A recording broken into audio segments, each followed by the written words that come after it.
Hello there, and welcome to a new build guide for Age of Wonders 4. Recently the comment section asked me to do again something for the feudals, which is packing quite a punch. And I was happy to oblige, even though I think that in the current state of affairs in the Tiger update, the feudals are at their weakest point since they ever were. There's still hope for them, and this build is one swarmy nightmare, which I personally find extremely powerful. I'm very, very happy to provide. I have still another feudal build on the pipeline that emerged as an idea between these lines, but here goes one of my best I can do variants for the feudals. So, we're playing here with traits of White Wolf mounts. This is a must-have for me personally, because we're using here the Pack Hunter to get more damage if the enemy if we are surrounding the enemy, and the Enfeebling Howl as an AoE for our units. We also gain extra cavalry, more about that later. I picked up here light-footed to have more flexibility in the troop positioning. I personally though think after the experimentation phase is over, strong or overwhelmed tactics would be two very, very powerful options. The thing is that the feudals' main trait, stand together, I mean, I don't think I need to explain how it works, but it does 20% more damage if we stand adjacent to somebody. So all these adjacency traits are an excellent fit because feudals do that all day anyways. So I chose light-footed though for more strategical versatility, and I wasn't disappointed either. Choose to your own liking. Strong would be interesting because we do not have that much of a damage amplification on this build, and I personally think it would help a lot. Trade-wise, I went here for Prolific Swarmers because I want cheap troops and I want a lot of them, and this is one of the best things that we can do.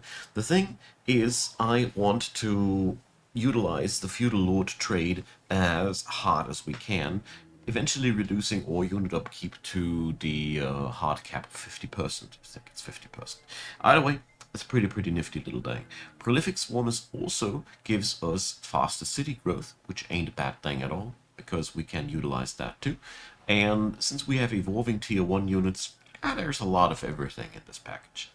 And the other one, Signs of Evil. For one, I love playing with some Shadow Affinity for that hero knowledge trait, but this one works so good into our swarmy identity. For one, we start out being already evil because we chose that trait, so we get a little bit more Imperium right from the get-go. And the thing is, the more evil you get, the easier you have it to print units. This is this is an empire-wide buff of draft points for being evil.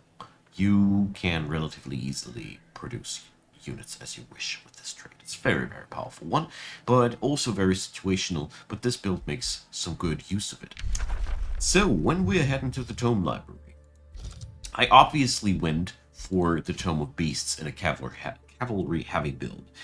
Animal kinship is just too good to have because we can, with that, summon some animals and pump up the cavalry even more. You know, we have a pack hunter trait, we have stand together, maybe you have overwhelm tactics, now we can put an animal right next to them to get even more damage. It really adds up. We also gain Call of the Wild, which boosts our cavalry and our animals. Since our cavalry troops will be the strongest on our roster, everything is alright with that one. Marcus Prey is a wonderful spell which is really cheap and inflicts sundered defense and distraction. Really important because, like I said initially, we are lacking a little bit in raw power, but this really helps us on that department. Some Wild Animal is a must-have for us to fill up our ranks with cheap and powerful animal troops, which also trigger animal kinship, and Wild Speakers. Yeah, these guys summon as animals, and they boost up animals. They also have a pretty decent ranged attack, and since they are cavalry, they also gain that enfeebling howl. It's quite fun.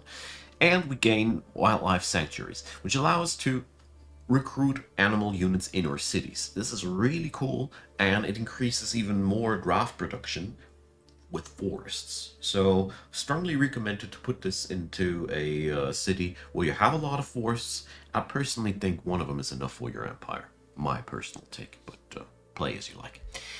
The other one, Tome of Faith. So I chose this because our build comes with a total of 3 different support troops, 1 cultural and 2 added into our roster. Oh, well, alright, it would be only 1, but at the end of the day, the chaplain is now a third.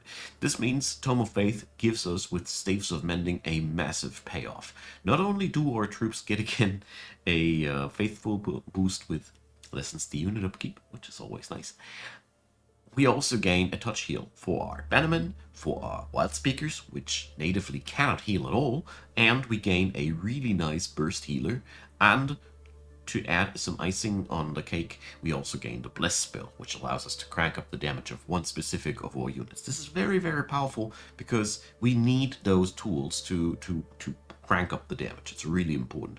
Also, mind you, the heal spell of theirs is removing also negative status effects. So if you need to get rid of something, this is the way to go. So Faith also boosts up our economy on the other hand. Abbeys are giving us knowledge per farm. The feudals can do not many things well, but they can synergize with farms like crazy. So here we have a natural fit. Convents, if you get the city stability positive, they have a huge payoff. If not, just skip them. We also gain Faithful Whispers, which we can use to consolidate free cities. If you want to play it like that, you could also start with Tome of Faith for the Faithful Whispers at the beginning alone, which would mean that you have a really strong and tight grip on the free cities, but your early game would be much, much weaker. I wouldn't recommend, honestly. You need that momentum. An army heal, it's costly, but it's powerful. End of the line. Tier 2 comes, and I opted into Glades as the very first one. Aspect of the Root is the first thing that we want. As you see here, it's a really tasty one. It allows us to heal our shields and pole arms by 30 HP with a cooldown, so it's not a once per combat thing. And yeah, since we basically live and thrive off of these tier 2 defenders, these are basically our bread and butter unit, this is really, really something. It also allows us to utilize every shield and polearm unit that we can get our hands on even more efficiently. Good stuff. The other thing we came for, Glade Runners. They give us finally an option to get some real archers. The tier 1 archers of the feudals are really not much to write home about, and they're best at swarming, nothing else. Since we don't have any archer enchantments, our archers have a tendency to hit not that hard, but Glade Runners come off really, really nicely on that end. For one, they have Tracker's Mark, which means we can sunder defenses a little bit at least, but we can also make the enemy more reliably hittable, which is good. If you don't have boosted archers, the grace hits really hurt. But the other thing is they come with a enfeebling howl, which is really cool. As a tier 3 unit, that thing hits quite hard, and their baseline damage ain't bad either. These are also one of the reasons why I recommended the strong trait, because if you pick that, their base damage is pretty brutal. Altogether, since they come as a cavalry unit, they get that pack hunter trait, so you need to surround enemies, shoot, and get some sweet payoff. Last but not least, I want to point towards Leaf Skin, because it gives us a real nice package, especially the magic resistance is always a good thing. Create Forest is in so far interesting as we have a need for forest on the Tome of Beasts, which is, I think, pretty nice. And the Sacred Meadow, I said it already, we are synergizing with farms, so, well, I don't know. If you have a lot of conduits, this thing pushes out a lot of city stability, but beyond that, it does not serve too much use, so it's a very specific one, but maybe you can make some use of it. Revelry, the next one. We picked this up for several reasons, but one of the main reasons is Blood Fury weapons. It doesn't add up any damage to our archers, again, sadly, but it gives our frontline something they need, and most importantly, they get some power up on their morale gameplay. We also gain Revelous Heart, which makes us hit with crits more often, and Scalds. These are tier 3 supporters, and these are pretty offense-oriented supporters. Their range attack hits quite hard. They gain that mending touch, of course, but they are mostly there to increase the damage profile of your units. The Song of Revelry and the Song of Carnage mostly increase your offensive qualities. There's only that regeneration bonus on them. Apart from that, they're mostly pure offensive goodness. They fit so darn well into this build though, because we have bannermen already, which are frontline supporters, and these guys are basically just like chaotic bannermen. Carnival of Flesh, like I said, so many farms, and we get even more payoff out of that, even more draft. It's quite insane. This build stems one of the most brutal draft productions that I ever managed to put up. It's really cool. With Rebels of Blood, we can get ourselves some edge in sieges. It's pretty good because we thrive off of good morale, but it's okay to skip it because of the research costs. Personally, I think Rebels of Carnage can be also quite nifty for us because we have a lot of evolving units. Use it to your own liking. But the main takeaways here are Revelous Heart, Scald, and Blood Fury weapons. When we head on over to tier 3, our choices are pretty simple and straightforward. So for 1, we're picking up obviously Tome of Vigor. This is to empower our animal troops that we have with us. So all of our animal troops now become very, very powerful and valid. We gain super growth, which makes our race really, really beefy, which is really good for our swarmy identity. We get the Totem of the Wild, which cranks out animals for us to synergize off of harder, and Unleash Beast. Unleash Beast is really powerful as it can be put on animals or cavalry. We have, as feudals, access to Steadfast as well, so you can use that. Berserking is, yeah, it's pretty nifty spell. Only downside is it's so heavy on the mana side. And last but not least, of course, Summon Greater Animal. This gives us access to really powerful summons. The only downside is you need this upgraded tower forward, but that's really all that is to it. Since we invested the way we did, we have also now access to tier 3 Chaos Tomes. I chose this because I felt like for a swarmy build like that, Tome of Devastation is just a must-have. Flame Burst weapons gives our frontliners not only critical hit chance, but also explosive damage when they kill stuff. I really love that one.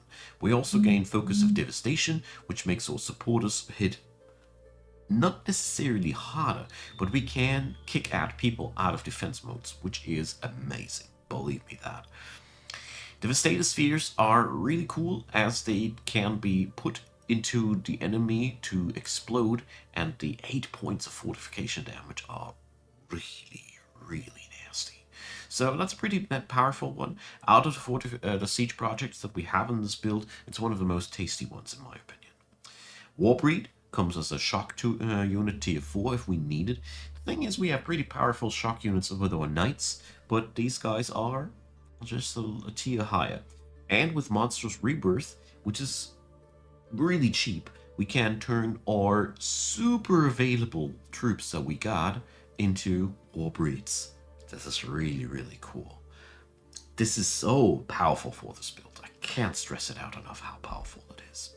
With tier 4, we go obviously into Tome of Paradise, because I want to end up with Nature's Wrath, and we want this to turn ourselves into plants. Turning ourselves into plants makes us insanely robust. We gain Exhilarating Pollen as a combat spell. It's one of my favorites. We gain morale. We gain that boosted if we have the racial transformation from the Revelry Tome, and the enemy becomes distracted, so flanking attacks hit like a truck. We also gain several tools to boost our city economy, and here again we gain a nice bonus from our food income, which will be transformed into mana. This is really interesting because all those farms will now produce also mana. The other tier 4 that I would invite you to pick up if you have Ways of War would be Calamity. Since we have a total of 6 affinity here, 5 chaos from the tier 3, you have to see here +2, that isn't picked yet, and yeah, that is Calamity Tome. I recommend Calamity over Prosperity. We could also pick Prosperity if we wanted to, but Calamity serves us better because it gives us the power up in terms of damage that we require. Prosperity is more a defensive upgrade that you could pick up if you wanted to, but let's stick to that. Cursed Projectiles, finally boosts not only our mages but also our archers, and quite substantially. Ghost Fire is nasty. It's a lot of extra damage. It's really cool. Accursed Armors for frontliners to inflict Ghost Fire and Misfortune when they get attacked, and also, mind you, that +2 defense. And other really nice goodies for terrain control, and then to thrive out of that terrain control via the Accursed Shrines. Last but not least, we also gain Calamity Dragons, which are insanely good tier 5 units, and the Accursed Shrine also gives success to interesting units there. Last but not least, to sum it all up, Goddess of Nature or Force of Nature, because it boosts up animals, cavalries, and plants, so all of your army will have that. But it's a pretty nifty thing. You could also skip out Tome of Paradise if you wanted to, and pick up Prosperity instead. You got options, lots of them. If you don't want to pick into the Ways of War things, or if you don't have them available for you, Nature's Wrath isn't bad pick at all either. We can utilize that with this build too. So, strategy part. When we choose and look at or when we choose what to pick out of our roster, the archers are the only people that have no bigger future on our army. This is mainly because, these guys are just waiting to be receiving enchantments they don't receive from our build. So keep them on the low end. They are ranged options if you need them, but in my experience, printing out a couple of peasant pikemen always was worth it way more for me. The peasant pikemen, if they survive, they make it to evolve into defenders, tier 2 shield units. If they don't, you have just lost one of the most cheap units in the game. The fun part about them is that as polearm units, they can pack quite a punch against cavalry and large targets, and they come with pretty much, basically almost for free. Tier 2 comes, and here I want to point out the defenders. Unlike many other feudal builds that I've played before, I recommend building those guys in large numbers. We want to utilize Pack Hunter on these guys, so surround enemies and then whack. Or surround enemies and then howl. The fun part is, due to the enfeebling howl, you have quite the AoE package on this build, and mind you also, that has a nice chance of weakening the enemy, so you have sturdy, hard to kill dudes that weaken the enemy's damage output on the front line. That's good stuff. Bannermen are standing right behind your frontliners. They are here to bolster the defenses, heal people, boost morale, touch heal, and increase the defenses with the warding defense mode. The synergy Bannerman and Defender in this build is rotten strong. You can't just spam that. If you don't have the money for defenders, you just pick up a Bannerman or two and just spam peasant pikemen. Don't worry too much about archers. They are okay, but I personally think that the pikeman bannerman combo is much more worth it. As soon as you can recruit them, pick up some chaplains and wild speakers as well, for the obvious reasons that they synergize really nicely into the rest of our build. Wild speakers give you that strength of numbers advantage as well. It's really cool, important to point out too. With tier 3, we finally gain access to the knights. These guys are our burst troops.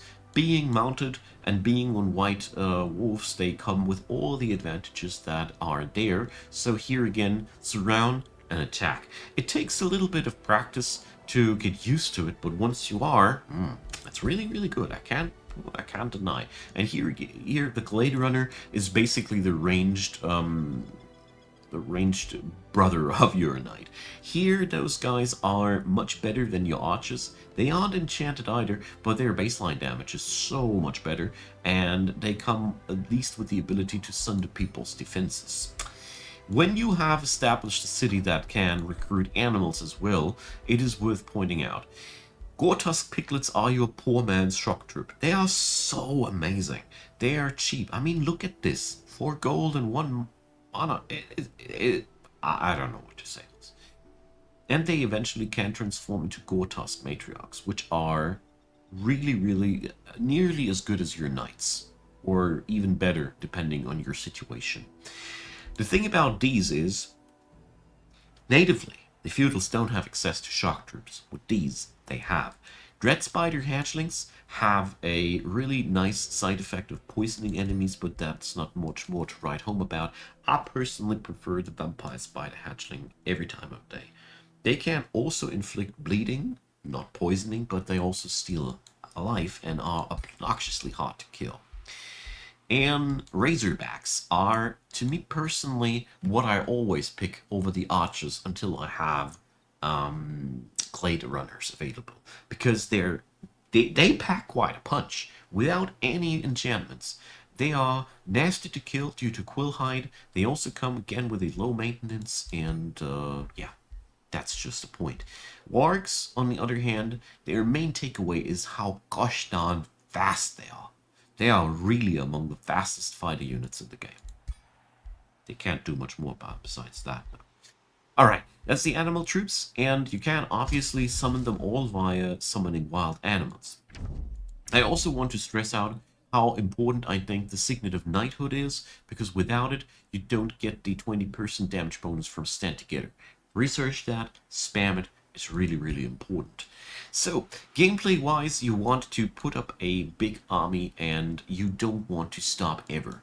The thing is, with this build, you have a really, really, really cheap and quick unit production. I mean, this city does not feature a single building for draft, and it cranks out tier 2 units darned quickly. Same goes for all of my cities. So this is something I must say, if you have the money to pay for new units, keep producing. I personally go as far as saying all your cities should be producing units unless you can afford it. The economy part of this game is relatively strong, but what is very important to stress out is you need those abbeys and you need those farms, because these are your biggest momentum gain in terms of knowledge production. This build has a obvious weakness when it comes down to knowledge production and early game economy, especially in the mana and knowledge production, because that's just where the feudals can't serve that well. But since we are completely utilizing everything we can to reduce the unit upkeep, you can afford stupidly big armies. I'm really, really impressed and proud of myself on that end. Hero-wise, I went for Mortal Champion. You can go for logistics training, that brings you to minus 40% unit upkeep, and then you can go for the Shepherd to get the animals to the 50% cap. You can easily get cap unit upkeep reduction. I went for a Ritualist to have more early game support, because it takes a while until you have the Mending Touch available and enough supporters available. Ritualist helps you in the early game to fill that gap. But beyond that, I felt like one of the most satisfying hero types to play in here were mages. We don't have access to nukes. With mages, you have access to nukes. You also have access to curse, which allows you to focus a single target and make it vulnerable, which is for this build extremely important, because at the end of the day, you know all weakness. The other thing that I personally find extremely worth stressing out: offensive formation and champion of war to maximize your damage output. Obviously, you could also go for the defensive variant, but I personally find for this build, nothing beats that. Obviously, feel free to go also for ranger heroes. They also iron out your ranged weakness, because this build definitely has a weakness on the range department. Supporters are your most reliable ranged attackers, and we all know that supporters aren't the best ranged attackers on the board. When it comes down to our Imperium board, though, we are as expansionistic as things can be. We have a heavy foot in the door with nature. We also have some footing in order and chaos, which means we can go crazy with the Whispering Stone end. We are good at vassalizing people, and therefore, when you have the ability to get yourself in the Rally of Alesia's units that either do increase the damage output of your troops or make the enemy more susceptible to damage, these are the things that you want. Because, like I said several times before, we have almost no native damage increases. We have a couple of things that strip defenses off of the enemy, and here again, Mark Prey is super important to kill off the enemy's tier 4 and tier 5 units. Use this. It's just a 5 mana investment, and you will notice that enemies will melt much faster. Also, Call to Glory is a really nice thing that you can use as well. Yeah, I don't have much more to add to it. I have seen a different variant of this build, a variant that utilizes also swarminess but in a different type, so let me know in the comment section if you want to see that as well.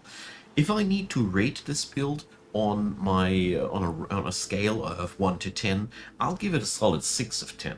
The thing is, combat wise, it is very powerful, but I was really struggling to get this going in terms of knowledge economy, and the biggest issue is other builds get a similar swarminess with more power behind it. The feudals are just in a weak spot right now, but this build still auto-resolves very well, and is a lot of fun to play, honestly.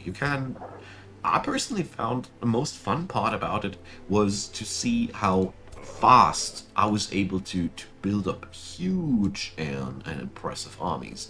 And with the Scion of Evil, you also get the capability of really cranking out large amounts of troops. Having a lot of Imperium as well doesn't hurt either. Just everybody hates you because you're evil. Ta-ta. Alright, let me know what you think. Leave a like, leave a subscribe. Thanks for watching as per usual. In the description box down below you'll find links that lead to my playlists, to things how you can support the channel, to the thumbnail art of this thing that I made via Midjourney, so you can, it's free for use, so just go crazy if you like it. And yeah, many thanks for you watching this, many thanks if you support the channel, I really appreciate you folks. Have a wonderful day, and since I'm recording this at the very last day of the year 2024, have a nice year if you're watching this on the day I'm releasing it. Bye bye!